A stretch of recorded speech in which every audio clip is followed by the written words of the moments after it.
The Jack and the Pelly and me. Not far from the where I live is a quarter of old lumpy wooden house standing all by itself on the side of the road. I long to explore inside it, but the door is always locked, and when I peer through the window, all I can see is darkness and dust. I knew the ground floor used to be a shop because I can read the faded lettering across which says the Gubbers.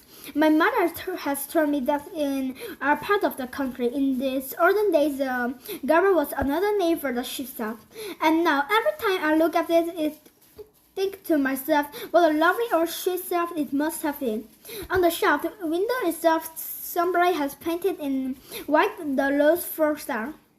One morning, I noticed that the star has been scraped off the old shop window, and its place somebody has painted to sort.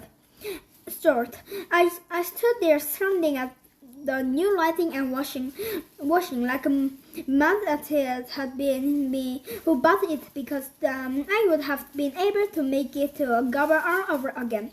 I have always longed to be a sheep shop.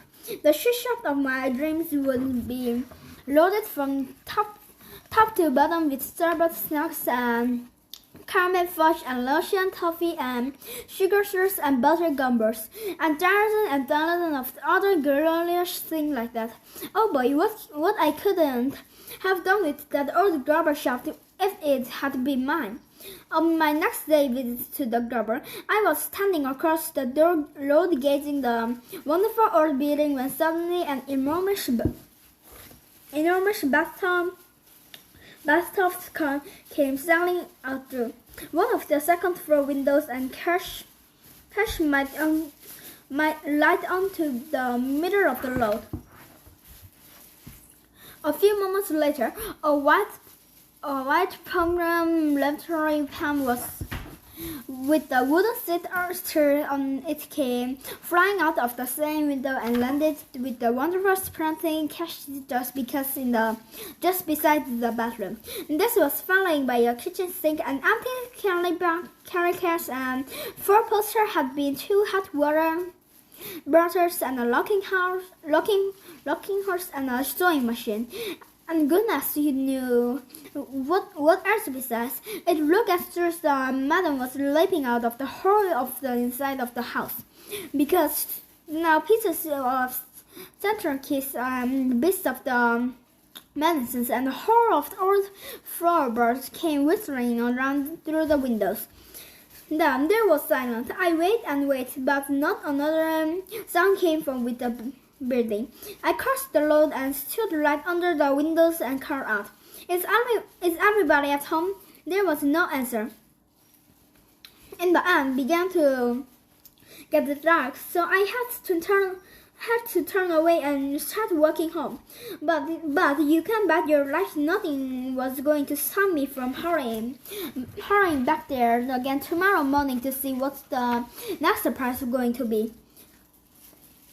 When I got back to the Gubber house the next morning, the first thing I noticed was a new door. The dirty old brown door had been taken out, and in its pieces someone had fit a brand new red one.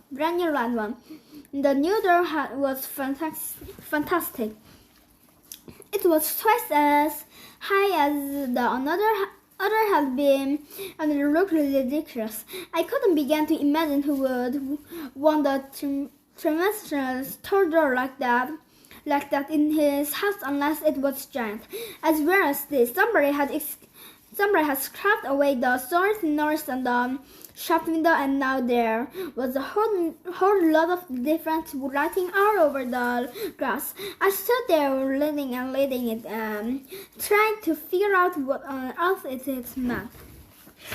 I tried to catch the sign or sound of movements inside the house, and there was none, until all of a sudden, out of the corner of my eyes, I noticed that one of the windows on the top floor was slowly beginning to open outstairs. Then a head appeared at the open window. I stared at the head. The Hat stared back at me with big long dark eyes. Suddenly, a second window was flung wide open, and after the crazy things, a gigantic white bird hopped out and perched on the window sill. I knew what this was because of this amazing brick, which was shaped like a huge orange-colored bus.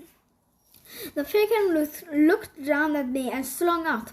"Oh, how I wish for a big fat fish! I'm as hungry as I ever could be. A dish of fish is my only wish. How far are we from the sea?"